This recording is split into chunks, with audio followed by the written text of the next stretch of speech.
Good morning, everyone. So let's get a couple more updates about the exam, a couple reminders. So again, next Monday night, 6 p.m. It is a night exam, so some of you guys might have conflicts. If you have another class, another lab, something going on during the time of the test, there's a way you can sign up to take the test at a different time. Just head over to Carmen. Right underneath our homepage is a link for signing up for makeup or what we call alternate time exams. That's also where you should look if you happen to get really sick on the day of the test. Head there, you can sign up to take a makeup exam. If you know you have a conflict, your makeup is later that week. So if you have an illness or something urgently come up, your makeup's actually at the end of the semester. So just be aware of that. If you have an urgent makeup need, your makeup wouldn't be until the very end of the semester. Practice exam should be getting up soon onto Carmen. Like I was mentioning, it's really helpful to see all of chapters 1 through 3 before you start taking the practice exams anyways. One thing I wanted to mention are the calculator policies. So making sure that we have a TI 30, TI 83, or a TI 84 for the exam. This is a strict policy. Even if your calculator has the exact same functions, the TAs won't let you take the test they'll let you take the test, but you'll have to use one of those calculators. Now, one of the things is if you use an iPad, I'm pretty sure that Carmen through the iPad at least has a scientific calculator. So I believe that to be the case. I think one of our practice exams will be in Carmen. When you take that exam, look to see if you can see a calculator. So if you don't have one, I think there is one through Carmen.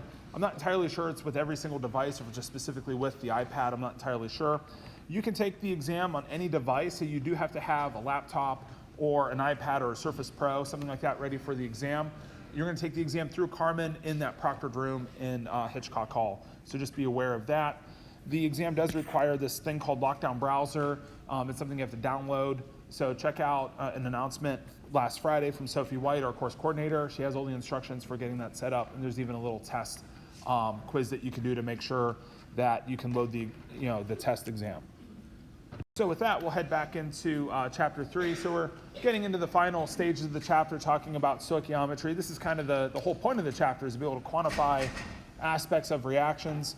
So let's imagine a basic reaction like A goes to 2B, or something where we have some reactant, some product. We have some coefficients that relate the amount of reactants that react to form products. And so if we're something we might want to know is, well, how many grams of A might we start a reaction with? How many moles of A does that correspond to? We use a molar mass to make that conversion. We use our coefficients in the reaction to say, for every 1 mole of A, according to this reaction that's reacting, we would be producing 2 moles of B. So we use our coefficients in the reaction. That's the stoichiometry part, is the coefficients that relate A and B, your reactants to each other, or your reactants to products. You can imagine a different reaction where we have A plus B goes to like 2C. So here, 1 mole of A reacts with 1 mole of B to produce 2 moles of C. So we're looking specifically at the numbers in front of the coefficients and our reaction to determine the reacting, units, if you will, for those substances. Another way we can think of a reaction is molecules. We can say a molecule of A reacts with a molecule of B to produce 2 molecules of C. Those are synonymous terms. We can think molecular level, 1A, 1B producing 2 Cs, or we can think on the mole level. We have an entire mole of A reacting with an entire mole of B producing 2 moles of C. So we use those coefficients to relate to the moles of B and C, for the reactants and products, and then we can use the molar masses to then relate to the grams. So we could say, how many grams of B do you get from the reaction of A, a certain amount in grams? Use A molar mass to convert to moles of A, coefficient to convert to moles of B, and then the molar mass of B to convert to the grams of B. So let's see this in action. Let's start with a simple kind of pictorial example. Sometimes if we want to picture things on a molecular level, that makes things sometimes easier. If we want to picture 2H2 reacting with O2 to produce 2H2O, this is that basic kind of combustion reaction, that balloon we were looking at on the first day of class. And one of the ways you can think of this is taking specifically 2 molecules of H2, so specifically 4 H atoms where 2 of them are bonded together. So we have H2 here and an H2 over here, and we take an O2. Somehow we have to break these bonds between the hydrogen atoms and the oxygen atoms, and then rearrange them such that we get an oxygen wedge between two H's. That's one of our H2Os, and then do it again to make the other H2O. And so in this reaction here, you can see we're specifically taking at the molecular level two H2s and an O2 and producing two waters. And of course, we have our oxygens balanced, so two O's on both sides, four H's on both sides. So our reaction here should be balanced. One of the things whenever we're doing one of these type of stoichiometry problems, we have to make sure we balance our chemical reactions so that we get the right coefficients. We get the right ratio of 2 H2 to 1 O2 to produce 2 H2O. Now again, we can look at this at the molecular level, or we can look at the problem at a bigger level, at the mole level, and say that the coefficients could relate the molecules or the moles, that for every 2 moles of H2, we have to react 1 mole of O2. So if a mole is just an Avogadro's number, if we had 2 moles of H2, that's 2 times Avogadro's numbers of H2, well, we need half as much O2. We need just then 1 mole. So we just need an Avogadro's number of O2 molecules to react with H2 to produce 2 times Avogadro's number of H2O. So we can think of our coefficients as relating the number of H2s at the molecular level or at the mole level. So we can also then use the molar masses of H2 and O2 and water to think about the masses of H2 that would react. H2 is 2 grams per mole, just to 2 sig figs. So the H, 1.008, rounding just to 2 sig figs would be 1.0 plus 1.0. For 2.0 grams per mole, 2 moles therefore would have a mass of 4 grams. If I had a mole of O2, the molar mass of O2 is the 2 oxygens, so that's 32.0 grams per mole. If I have 1 mole, that's 32 grams. And then that's going to produce 2 moles of water.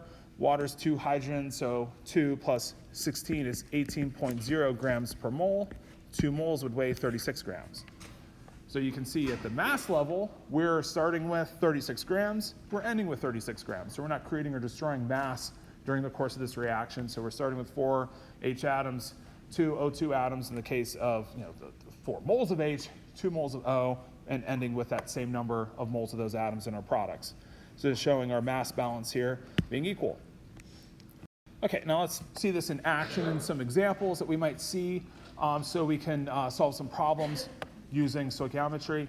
So one of the examples here is using the production of NH3 from H2 and N2, the elemental forms of hydrogen and nitrogen.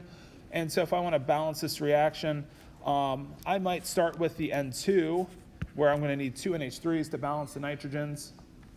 And then that gives me 6 hydrogens. So 3H2 puts the hydrogens in the balance. So like I was mentioning, we have to make sure that when we do a reaction that we balance our coefficients. If we forget to balance, we're probably not going to get the stoichiometry problem right, unless it just happened to be 1 to 1 to 1. But you can see here 3 molecules of H2 will react with 1 molecule of N2 to produce 2 molecules of ammonia, NH3. So the first question that we're presented with here is how many molecules of N2 are required to react with 6 molecules of H2. So if I have 6 H2s instead of 3, how many N2s do I need to react with it? Well, you could probably see just from taking, well, if 3 to 1, then it would be 6 to 2. That ratio has to be intact. So you might be looking at the ratio saying, well, this should be 2 molecules of N2. Now you might also say, well, can I write that out with dimensional analysis or some sort of math tool to make sure that I can see how I'm getting this? So I might just say, well, I'm looking for the number of molecules of N2, and I just start with, I have 6 molecules of H2. And I use my coefficients in the reaction for every 3 molecules of H2, I can react with that 1 molecule of N2. And so that's mathematically through dimensional analysis how I can cancel out my H2, and then I can use the coefficients, the 3 to 1, as a conversion factor in a dimensional analysis step. Pretty easy step. You may not have to work this out if you had this problem, but I just want us to see how we can use dimensional analysis because we'll start using that for some problems that are a little bit more complicated with bigger numbers than this.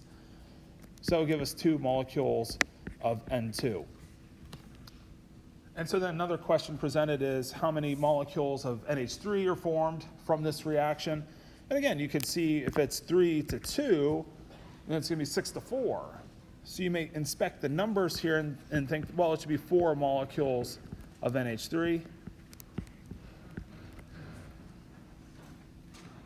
And so again, we can use dimensional analysis, the number of molecules of NH3 from 6 molecules of H2. Now my coefficient is just 3 to 2. For every 3 molecules of H2 that react, we produce 2 molecules of NH3. So 6 times 2 divided by 3 is 4 molecules of ammonia.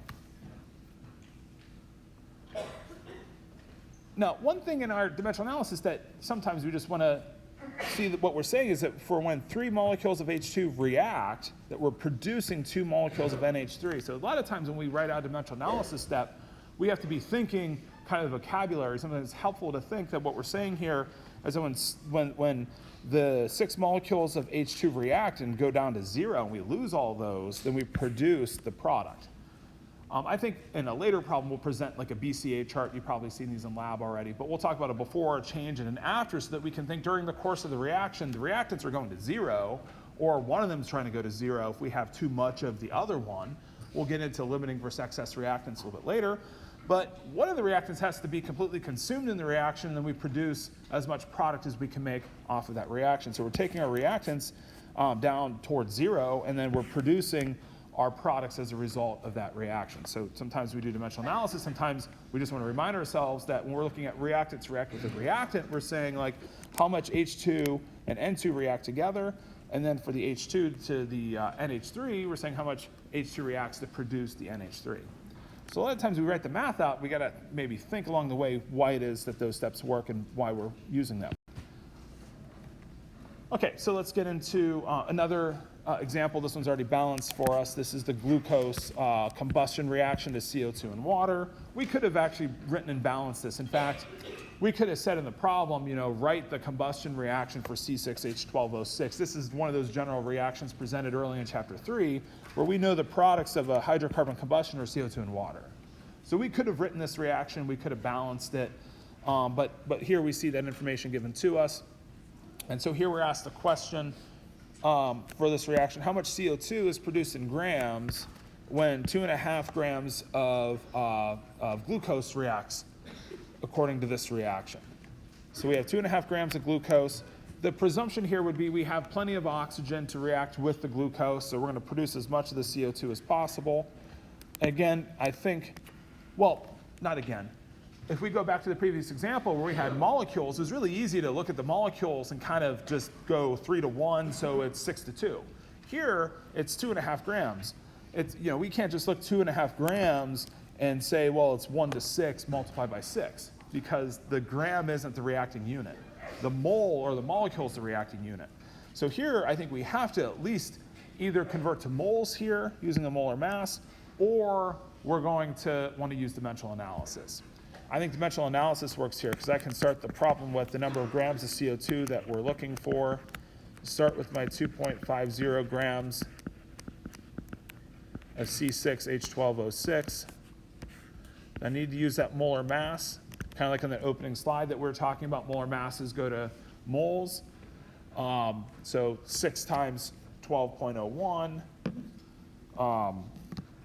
1.008 times 12, 6 times 16, kind of like pretending I'm doing, I know it's 180.3 just from having done this example too many times. But that's just from using a periodic table and doing, the 6 carbons, the 12 oxygens, the 6 oxygens, their atomic masses added together. So 180.3 using that molar mass, now I can use the 1 to 6 ratio. Now I can use, for every 1 mole of C6H12O6, that reacts and is lost to produce 6 moles of CO2. And then we want how much of CO2 is produced in grams, so we just have to do another molar mass conversion. So we just have to use the molar mass of CO2, 1 mole of CO2, 12 plus 16, this is 44.01.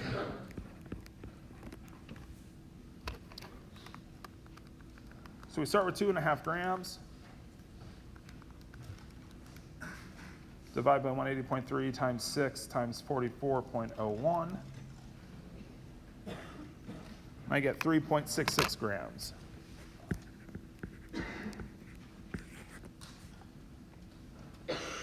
Now, let's briefly mention sig figs, our favorite topic. We start with 3 sig figs here. I use at least 4 on the molar mass, so I would be rounding because of the molar mass. If we had 5 sig figs here, I'd just want to look up more precise molar masses than 180.3. The 6 and the 1, this is like accounting. Like the stoichiometry is a perfect count. So those are exact numbers. So those are like numbers that we're counting. So those are not values that we're going to round to 1 sig fig. And so we keep 3 sig figs here. So 3.66 grams of CO2 form from this reaction here. Okay, and so then the another question that we could be asked to solve is, well, what if we specifically want to produce a certain amount of CO2? Then how much of the glucose is required to react with oxygen? Again, presuming we have an excess of oxygen. How much of the sucrose is needed to produce 25 grams of CO2? So we can say, well, if you want a certain mass here to be produced, then we can work backwards to figure out how much of the reactant we needed to start with to produce that quantity. And so we can run the calculation basically backwards, the same way we just did. But now looking for the grams of C6H12O6 to produce 25.0 grams of glucose, or sorry, CO2. So we want to produce 25.0 grams of CO2, 44.01 grams per mole of CO2, same ratio, 6 moles of CO2 to produce, or produced from the reaction of 1 mole C6H12O6. And then we're just using a molar mass.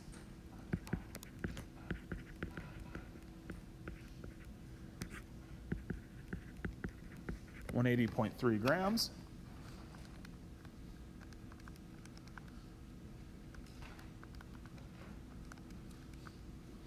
So I get 17.1 grams.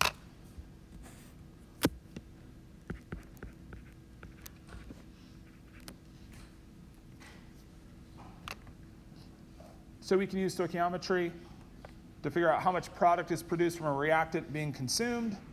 And then we can also use stoichiometry to figure out how much reactant we need to react in the reaction to produce a certain quantity of the product.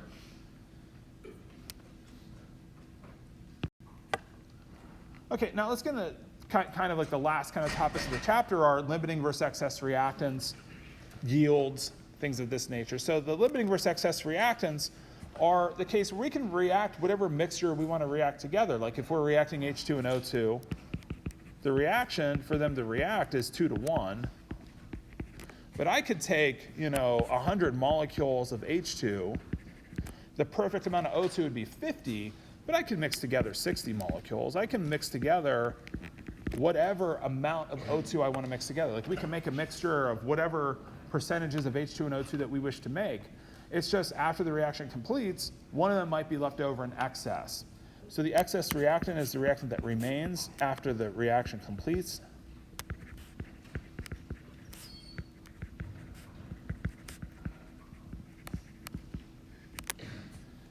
And then the limiting reactant, of course, is the one completely consumed.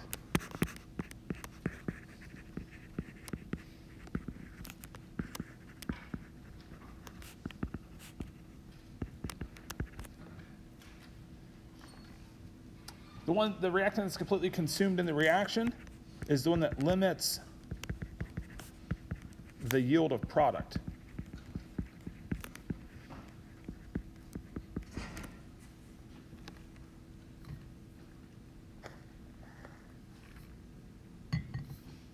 That's what we mean by limiting. So the limiting reactant is the one that limits how much product can form because it's completely consumed in the reaction.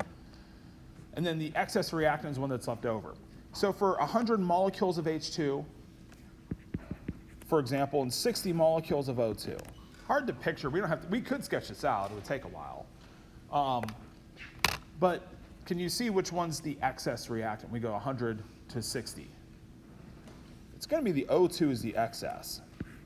Write it up here. So sometimes I go excess for the excess reactant. Now, how do I know that? Well, it's just the 2 to 1. For 100 molecules of H2 to react, it takes 50 molecules of O2 to react with it. And we have 60 molecules of O2. To react all 60 molecules of O2 would take double the number of molecules of H2, which would be 120. I don't have 120. Now, one way is what I mentioned earlier, that BCA chart. How many of you guys have used a BCA chart in lab already for an assignment? Okay, some of you guys have seen this already. But a BCA chart is before, change, after. So before we have, for H2, 100, O2, 60, and then H2O, none. So we don't have any of our product yet formed in this example. Most problems start that way. The change goes by the coefficients. So I'm looking at, for every X of, say, O2 that's lost, I have to lose twice as much H2. And then I'm gaining 2X in the case of H2O. Now the X, the ratio, of course, has to be either molecules or moles. That's the reacting unit here, not mass, not grams. So whenever I'm doing a BCA chart, I always want to start with moles or molecules in this chart. I don't want to write mass. Mass is a little confusing. The reacting unit's not mass. If I had 4 grams and 6 grams, I couldn't just do minus 2x and x. I have to convert those to either moles or molecules. So now one of these goes to 0. We reasoned out that it should be H2. If H2 goes to 0, can you solve for x? Can you take the 100 molecules of H2 minus 2x equal to 0 and solve for x? The x would be equal to 50. So x here would be equal to 50 molecules. And so that's where we're saying if x is 50, 60 minus 50 is 10 molecules of O2 that remain after the reaction. And so this is our excess reactant. And then our 2x for water, we're producing 100 molecules of H2O during the course of this reaction. We'll do some BCA charts, and this was kind of one that I just threw together on the fly. Wasn't even necessarily intending to show one here, but I think you can just get the idea that before, the change, the after. The idea is the change is where we can use the coefficients in the reaction. We're just looking at the coefficients, 2 in front of H2 minus 2x, reactant 1 in front of O2, so minus x, reactants dropping, and our products gaining. So plus 2x because of the 2 in front of water. Okay, now let's say we do this reaction. Now, combustion reactions are like very high yielding reactions, just in nature. So it maybe doesn't make sense to think about the yield of what's generally a 100% yielding reaction. But let's say we only get 99 molecules of water out of this reaction. If I only got 99 molecules of water, we're supposed to get 100. Our percent yield is just our actual yield .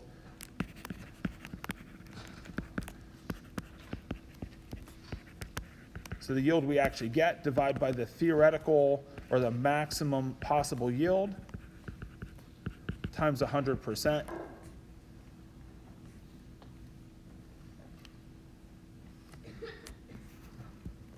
The theoretical yield, sometimes you see this wording based on the theoretical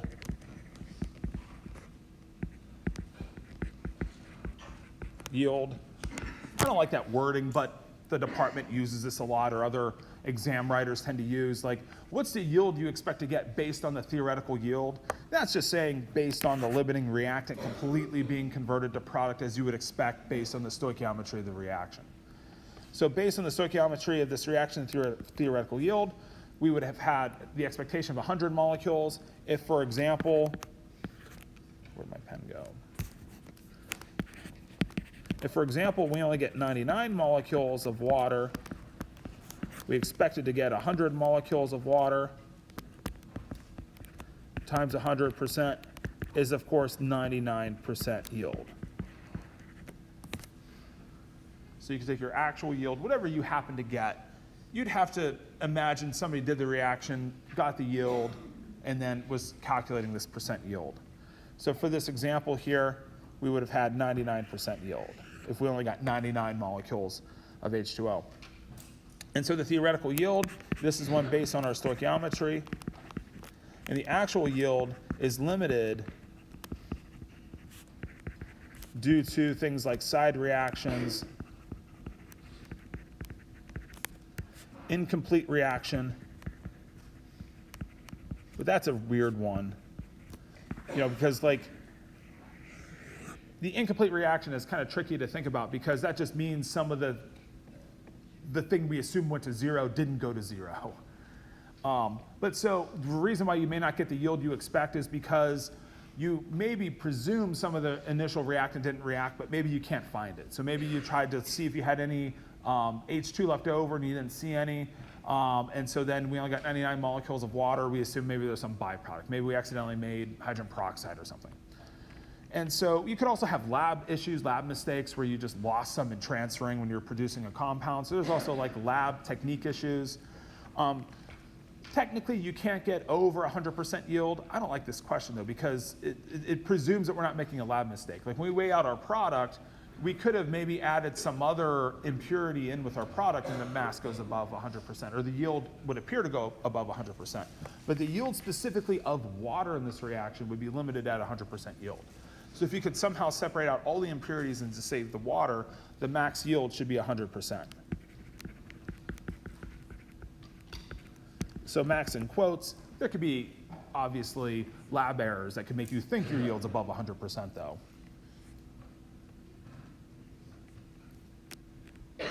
So let's see some more problems in action. So let's start with this problem here. So aluminum and oxygen react to produce aluminum oxide. I'm not a huge fan of mixing like nomenclature with these problems, but here this does give us a good review of making sure that we get the idea of aluminum plus O2 to produce aluminum oxide, where the aluminum oxide should be the Al3+, because that's the common ion of aluminum, and then a 2- for oxygen for Al2O3. And then to balance this, we're going to need to go a 2 here and a 3 for 6 O's on both sides, and then a 4 in front of aluminum. So it's not uncommon to get information where we have to write the reaction. It's maybe a little uncommon for the exam to give you nomenclature where you have to like get the right formula. So a lot of times an exam might say, in the reaction of Al with O2 to produce Al2O3, then you can still write and balance the reaction. So a lot of times we don't mix naming with this topic here. Try to test 1 or 2 concepts together in a problem at the same time. Okay, so in this reaction, how much aluminum must react with excess oxygen to produce 2.50 moles of aluminum oxide? So if I want to get 2.50 moles of this product here, how much aluminum do I need to start with to make that quantity? Why don't you guys take a minute on this one? You may be able to do it in your head, or you can write out the dimensional analysis steps, whatever you think.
All right. Sometimes I'm scared to see how many people are still writing. Do we get 5 moles? So I get 5 moles. So the way I started this with dimensional analysis, I want 2.5 moles of the product. For every 2 moles of Al2O3 that form, I have to start with 4 moles of aluminum. So this is being produced from the reaction of the aluminum and I get 5.00 moles. Now, what I want to think about, and maybe some problems are more suited to dimensional analysis, some are more suited to a BCA chart. Both are tools. Both of them can help us understand how to solve a problem. I want us to think about maybe how a BCA chart might either help us understand what's going on here. It probably isn't necessarily the fastest way to solve this problem, though. So the way this would begin is we have some aluminum, we don't know how much. We have an excess of oxygen, just from what's told to us in the problem. And initially, before this reaction, we wouldn't have any of our product. So we would have none of the Al2O3. Now, we can write minus 4x, minus 3x, and plus 2x here to indicate our reacting units. That if we're picturing these as moles, so again, moles are molecules. As long as we're putting moles into this chart, we can subtract off 4x from aluminum, 3x from oxygen, and add 2x for Al2O3, and that'll tell us the reacting units for the reactants turning into products. So then after the reaction completes, we want this to be 2.50 moles. And that lets us solve for x. Like we can right off the bat see that 0 plus 2x is equal to 2.5, and lets us solve for x is 1.25 moles. And then from the chart, like we know that the limiting reactant should go to 0 because it's completely consumed. And so then I do 4 times x, that would be 5 moles. So I would need this here to have been 5 moles. So I could subtract off 4 times 1.25. So that I get 0. And so that's another way I can see how I get 5 moles of aluminum. We could also see through this chart if the problem also said, well, how much O2 reacts with this aluminum? How much of the oxygen reacts? Well, 3 times 1.25. So that would be 3.75 moles.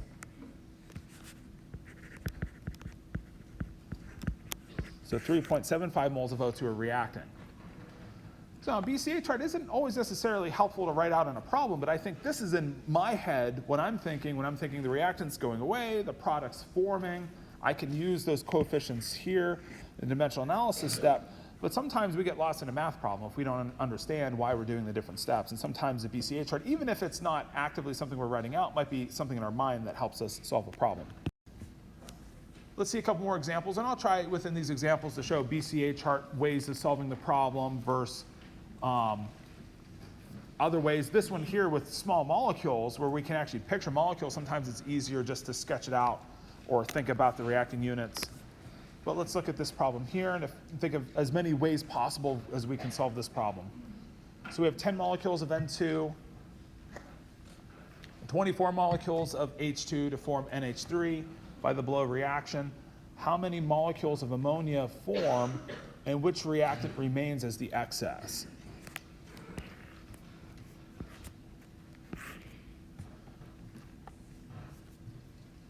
Okay, so when we have molecules, I think it's easy to picture, or easier for me at least to picture, and we have the reaction balance. So if I have 10 N2, I need 30 H2 to react with it, according to this reaction. And I don't have 30, they only gave me 24 molecules of H2. So N2 cannot be completely consumed. If it was, then I would have had at least 30 molecules of H2. And so because we don't have 30 molecules of H2, then requires H2 to most likely be the limiting reactant. And so 24 molecules of H2 react. We need 1/3, so for every 3 we need 1 N2. That would require 8 N2s. So 24 H2s react, goes to 0. Along with it, 8 N2s react, also goes to 0. So if I reacted 8 of the 10 N2, then I should have 2 molecules of N2 left. So 2 molecules of N2 should remain after the reaction completes. And then again, if 24 H2, that was my limiting reactant, for every 3 I get 2 NH3. So that should be 16. Now again, you might not be following this, so we can write this out. We can write out and use dimensional analysis. We can write out a BCA chart to help us see this as well. So it looks like the answer, I think, should be B. Let's go the BCA chart, and then let's go a dimensional analysis way of solving this problem. I'm just going to rewrite the reaction.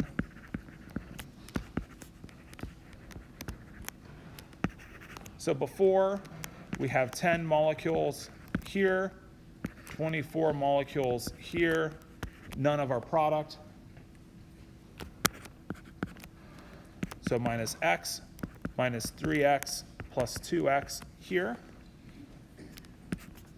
And now at this step here, if we hadn't done the thought example we already did and worked through the problem and we weren't sure, or if we had, a lot of times if we were given masses of the reactants to do this chart, we were probably converting them to moles. And so at this point here, we might be inspecting the moles or the molecules of our reactants to try to see which one is in sometimes what we call stoichiometric excess.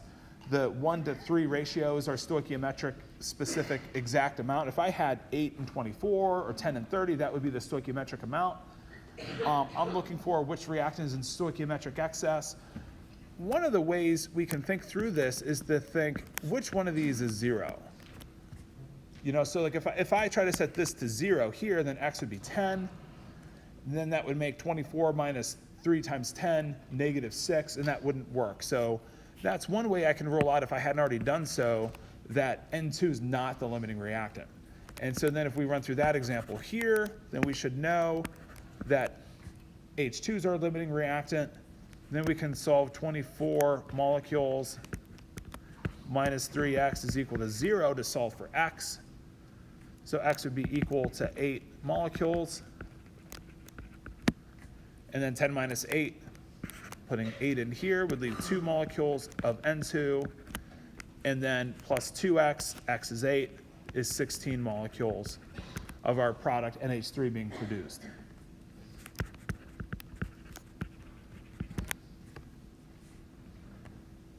Okay, so that's a BCA chart kind of approach to solving this problem. Now, the dimensional analysis step is often the way, like once you get the BCA charts, usually you're running to dimensional analysis. That's what I do too. But I just want to point out that when we do dimensional analysis here, we have to, it's the vocabulary sometimes that we have to keep clear, and it has to be in our mind since we're not writing every detail out. So if I want to maybe write this, if I write out the number of molecules, say, of N2, like if I'm trying to solve the problem, how much N2 reacts with the given H2? Then I would start with the 24 molecules of H2. And then for every 3 molecules of H2, we react with that 1 molecule of N2.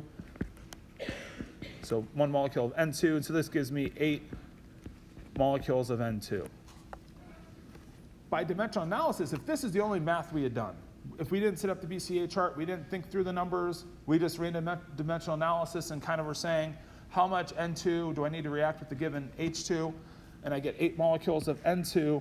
I see a lot of times we go looking for 8 molecules. Now, luckily, 8 molecules of N2 remaining isn't a choice. But sometimes we get this 8, we think it's the answer. We think it's the N2 remaining. It's not the N2 remaining. It's the amount of N2 that reacted with. I don't know why it cut off like that. But this is the amount of N2 that reacted with the H2. So H2 was lost. We lost the N2 with it. The amount of N2 remaining, we have to come back to 10 molecules initial minus 8 molecules of N2 that reacted to get the 2 molecules of N2 that remain. So you can use dimensional analysis just fine. We just have to keep track of, when we're doing a problem, are we calculating the N2 that remains or the N2 that reacted or the NH3 that's produced? When you use stoichiometry, you're converting or calculating the amount of reactants that react together. Or if we calculate the NH3, if we said, what's the number of molecules of NH3? It's the number of molecules of ammonia produced. 24 molecules of H2. I'm going to drop the molecules. Just for every 3 H2, we get 2 NH3. So that's how we got 16 NH3s. I just wanted to show one additional step here, which is if we didn't know If we hadn't already established a limiting reactant, and we still weren't entirely sure what the limiting reactant was, see how much product you get off the full consumption of the other reactant. So this is like becomes some way of finding the limiting versus excess reactant. This is probably actually the most common way that students usually remember from high school, is if you're not sure what the limiting reactant is, make the product, or if there's multiple products, make one of the products and see how much you get from the full reaction of each. So if I take the 10H2, or the 10 N2s instead and try to consume all of them, for every 1 N2, I get 2 NH3. So for every 10 molecules of N2 that react, we produce 2 molecules of NH3. From the coefficients in the reaction, that would be 20 molecules of NH3 that would be produced off the full reaction of N2. So this is another way we can double check the limiting versus excess reactant problem, is if we consume all the H2, we get 16 molecules of NH3. We consume all the H2, we would have gotten 20, but we had ran out of H2 at that point. So this is another way that we can compare which one is less. So whenever we get to the lesser amount of product, that reactant had been consumed in that process. So we consumed all the H2, we're out of H2, we got 16 molecules of NH3, so that becomes our maximum yield of our reaction. Okay, so we have options when we solve problems. We have options for finding the limiting versus excess reactant. We can inspect the moles or the ratio of the moles or molecules of the reactants to each other. We can calculate how much one you need to react with the other and compare to how much is available. We can set up a BCA chart, or we can run through producing product and see which one makes less. The lesser product is produced off the limiting reactant. So let's, the thing sometimes that makes problems harder is throwing masses into the problem instead of molecules or moles. Moles is easy to picture, especially if we go whole number. If we say you take off this reaction here, if I take 3 moles of H2, well, you need 1.5 moles of O2. I mean, when we give you moles, it's really easy to see the ratios. When we give you masses, it gets a little bit trickier. So this problem here, we're taking 12 grams of H2, reacts with an unknown amount of O2, 76 grams of water forms by the reaction. How much H2 remains and how much O2 reacted? Now, again, this problem here is one in which we have options on how to solve.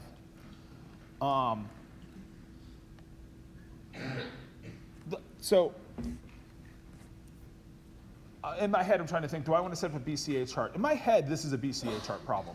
If you follow the problem where it's giving you a certain amount of one reactant, you're producing a product, this is a really easy BCA chart. Well, not easy. This is a problem tailored. Whoever wrote this question was thinking we should set up a BCA chart.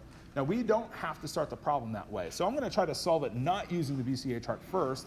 Then we'll come back a second time and look at the BCA chart and then see how we can gel the two approaches together. Okay, so let's ask this question here. If I'm going to produce 76 grams of water, why don't we first figure out how much H2 we have to react to produce that quantity? So why don't we first solve the problem, how many grams of H2 are required to produce the 76.0 grams of water? When we use dimensional analysis, we just have to, I think, have the steps in our mind of what it is we're trying to find. We're trying to find how much of the H2 reacts to produce this quantity here. It's the same gram to mole, so water, 18.02 grams per mole of water.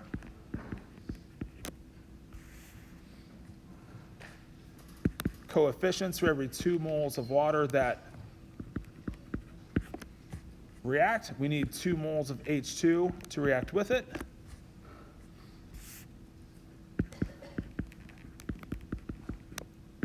And now, occasionally we get confused. It's common to get confused. Do I use the molar mass of H or H2? Well, use the molar mass of H2 when you're talking about the mole of H2. So we use the molar mass of 2 hydrogens. So that's 2.016 grams. So we do this. 76 divide by 18.02 times 2 divided by 2 times 2.016. I get 8.50 grams.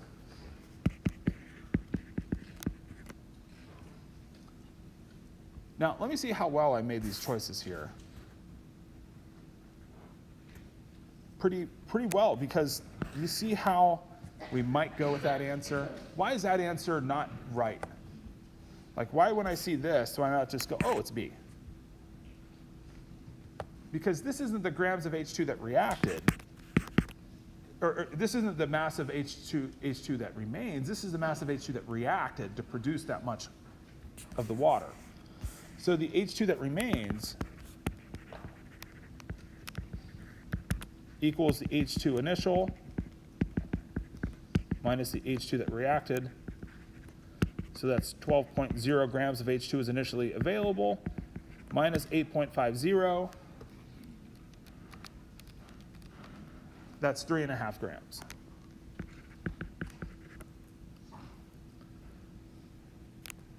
So it's looking like we're tracking towards answer A here.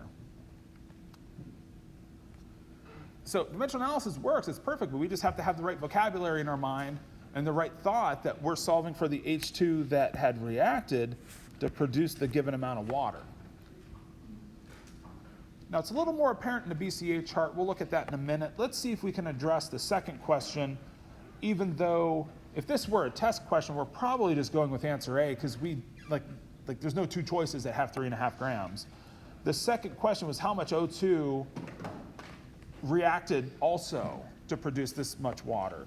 And so to do that, we're just going to be running through the number of grams of O2 off the same approach. So 76 grams of water,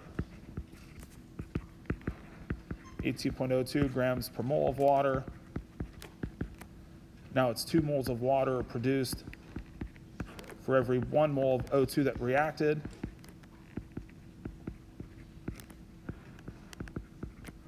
Two oxygens, 32.00 grams. So 76 divided by 18.02, divided by 2 times 32 is 67.5 grams.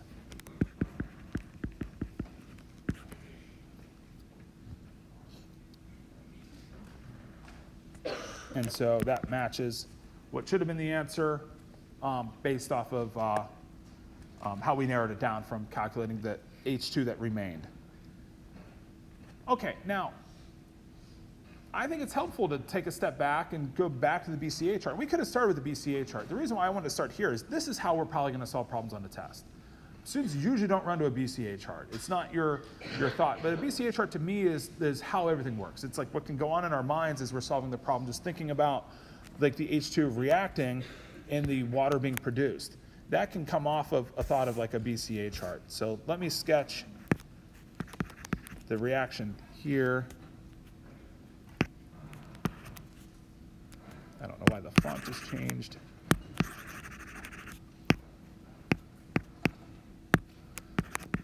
So 2H2 plus O2 goes to 2 water. For this problem, I'd set the BCA chart up this way here. Before, we were told we had 12 grams of hydrogen. When I go here, I want to put moles into the chart. So I just am going to take 12, divide by 2.016 grams per mole. That's 5.95 moles. If I need to write that out, it's just taking the 12.0 grams times 2.016 grams per mole is the number of moles of H2. I could also have started, if I left a little room, I may have written like the before mass as 12.0 and then converted to moles in the second step. The key is the B, whenever we're doing the BCA chart, we're doing the minus 2x, minus x, we want to have moles in the chart, not mass. Okay, so oxygen, we have an unknown amount, so I'll just write a question mark. And we have none, we would presume we don't have any of the product yet based on the way the problem was worded. So we're starting with so many of the reactants, and then after the reaction's completed, we get 76 grams of water, 18.02 grams per mole of water.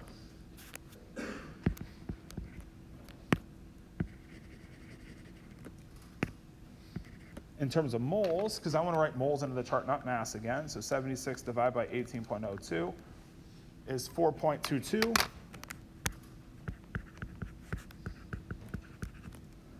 So our coefficients for our change, minus 2x, minus x, and then plus 2x for the water. And I think you can see why usually we don't go to a BCA chart, because we have to do like a bunch of calculations to feed into the chart. That's why usually I don't even use one of these when I would solve a problem, because it's like too much work to set it up. But the thought, once you set it up and see the numbers, I think we can clearly see, okay, I can solve for x. That I can determine how many moles of water were produced, so I can figure out my reacting unit x here is 2.11. And that allows me right off the bat to see the moles of oxygen. So 2.11 moles of oxygen were reacting. It's 32 grams per mole.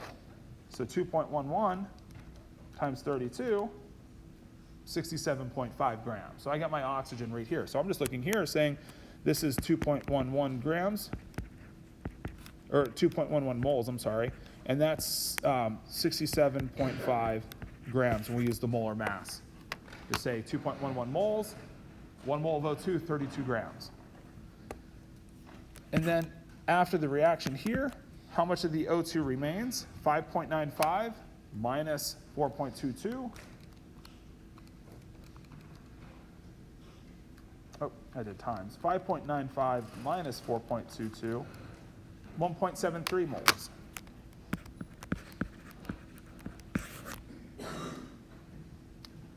It's moles of H2. So just times 1 mole is 2.016 grams. Is the 3.49 grams. So 3.5 grams.